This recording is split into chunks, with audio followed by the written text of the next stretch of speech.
Très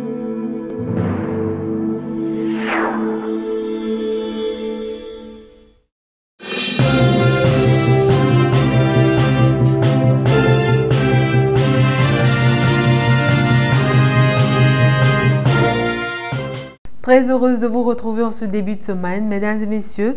Bienvenue à toutes et à tous sur Culture TV. Démarrons par la restitution de biens culturels entre la France et le Bénin, de nouvelles avancées dans le processus. Une mission conjointe des ministres des Affaires étrangères et de la coopération, ainsi que du tourisme, de la culture et des arts, s'est rendue en France du 19 au 21 février 2020. Ceci 2 mois après la visite de travail au Bénin du ministre de la Culture français, Franck Riester. La dite mission visait à approfondir le dialogue politique avec les autorités françaises quant au calendrier et modalités de mise à suivre de la restitution de biens culturels au Bénin. Une séance de travail, des visites au musée du Quai Branly-Jacques Chirac à Paris et une rencontre avec les associations de la diaspora béninoise à l'ambassade du Bénin étaient au rendez-vous. Et puis, Journée internationale des langues maternelles, l'INIREF et l'UAC pour l'instruction publique dans les langues maternelles.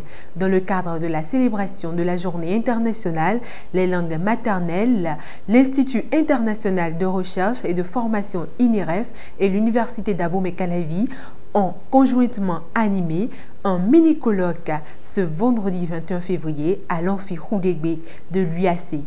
Le terme général des débats était « Intensifions la mobilisation pour l'instruction des populations du Bénin en leur langue maternelle en accordant une attention particulière aux langues transfrontalières ».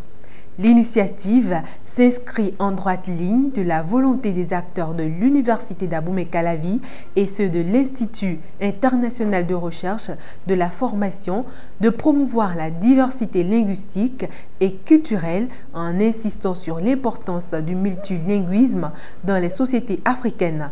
Les participants à ce mini-colloque ont eu droit à 12 communications abordant diverses thématiques liées à la prédominance de la langue dans les rapports interhumains.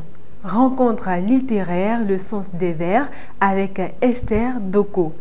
Poète béninoise, elle était face aux jeunes apprenants des lycées et collèges à l'Institut français de Cotonou samedi 22 février dernier.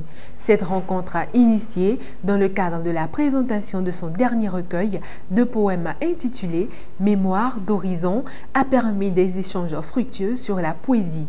La poète béninoise Esther Doko se donne pour le défi de faire aimer la poésie à un grand nombre de Béninois, raison pour laquelle elle multiplie depuis quelques années le suivi poétique accessible à toutes les bourses. Après la parution en 2016 de son premier recueil intitulé « Par la sueur de mon suaire », elle revient avec Mémoire d'horizon, présenté à l'occasion et qui est aussi un recueil de poèmes sensationnels à mettre à son actif. Toute dernière information, c'est avec des spectacles en provenance du Niger, du Togo et du Bénin que se déroulera la 17e édition du FITLICOB 2020. L'organisation de cette 2e édition s'inscrit dans le cadre du projet Culture en partage, lieu sûr en Afrique.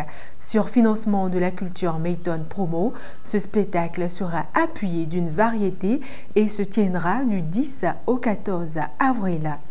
Nous refermons ainsi ce flash d'informations. Merci de nous avoir suivis. Excellente journée à tous.